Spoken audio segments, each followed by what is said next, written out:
যারা সবসময় বলে এখন পড়বো না কাল পড়বো, অথবা এখন করব না কাল করব বা পরে করব, তাদের জন্য আজকের এই গল্পটি। একদিন এক কৃষক তার জমি খোদাই করছিল। তার জমি খোদাই করতে করতে সে একটা চমকিলা পাথর পায়। সেই পাথরটা খুব জল জল জল জল করছিল। সেই রাস্তার পাশ দিয়ে একজন গাধা নিয়ে যাচ্ছিল গুড় বেচতে বেচতে। তখন সেই লোক সেই চমকিলা পাথরটা দেখে সেই কৃষককে বলল, তোমার ওই পাথরটা আমাকে দেবে? সেই কৃষক তাকে বলল, আমি এই পাথরটা তোমাকে দিতে পারি, তার বদলে তোমাকে 1 কিলো গুড় দিতে হবে। সেই লোক বলল, ঠিক আছে। সে 1 কিলো গুড়ের বদলে সেই পাথরটা তাকে দিয়ে দিল।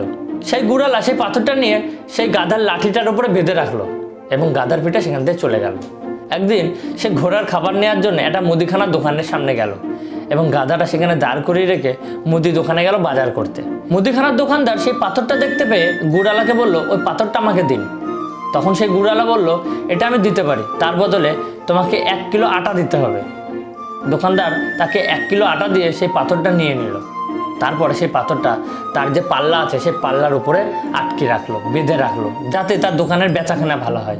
কিছুদিন পরে সেই মুদিখানার দোকানে একটা জহরি আসলো কিছু কেনার জন্য। এসে দেখলো একটা পাথর লাগানো রয়েছে সেই পাল্লার উপরে। সে সেটা দেখে চিনতে পারলো এটা হিরে। সে মুদি দোকানদারকে জিজ্ঞাসা করলো, এই পাথরটা এখানে কেন লাগিয়ে রেখেছো? তখন মুদি দোকানদার বলল, এই পাথরটা আমার খুব লাকি, এটা লাগিয়ে রাখলে আমার ব্যবসাটা ভালো হবে। তখন সে বললো, এই পাথরটা আমাকে দেবেন? সে বললো, আমি এটা দিতে পারি, তার জন্য 100 টাকা লাগবে। সেই জহুরি ছিল খুব কঞ্জুস। এই জহুরি বলল, 80 টাকা নাও। দোকানদার বললো, না, 100 টাকায় লাগবে। সে ভাবলো কালকে আসবো, 10 টাকা বাড়িয়ে এই হিরেটা নিয়ে চলে যাবো। সে বলল, না, লাগবে না। এটা বলে সে চলে গেল।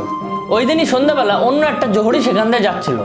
সেই জহুরি সেই পাথরটা দেখতে পেয়ে ঝটপট সেই দোকানে গেল এবং দোকানদারকে জিজ্ঞাসা করলো, এই পাথরটা এখানে বাঁধা কেন? দোকানদার বললো, এটা কি তোমার লাগবে? যদি লাগে তাহলে 100 টাকা দাও আর এটা নিয়ে যাও। সেই জহুরি 100 টাকা তুরন্ত দিয়ে সেই পাথরটা নিয়ে সেখান থেকে চলে যায়। পরদিন সকালবেলা আগের সেই কঞ্জুস জহুরি আসে এবং দেখে সেই পাথরটা সেখানে নেই। সে বলল, ওই পাথরটা এখানে ছিল, সেই পাথরটা কই? সে বললো, ওই পাথরটা 100 টাকা দিয়ে আমি বেচে দিয়েছি। তখন সেই কঞ্জুস জহুরি ওই মুদি দোকানের উপরে চিল্লাতে চিল্লাতে বলতে শুরু করলো, মূর্খ বোকা একটা, তুমি কি জানো ওটা কি? ওটা ছিল হীরের পাথর আর তুমি সেটা 100 টাকায় বেচে দিয়েছো। তখন সেই দোকানদার সেই জহুরিকে বলল, বোকা আমি না আপনি। আপনি যদি জানতেন এটা হীরের, তাহলে মাত্র 20 টাকার জন্যে কালকের জন্যে ছেড়ে যেতেন না। তাই বন্ধুরা, আমাদের জীবনে অনেক সময় আমরা এটা কালকে করব, এটা আজ করব না, এটা পরে করব, এরকম বলে ছেড়ে দিই। হতে পারে তুমি যেটা কালকে করবে সেটা তোমার ভাগ্যে নাও থাকতে পারে। তাই যেটা কালকে করবে সেটা আজকেই করো।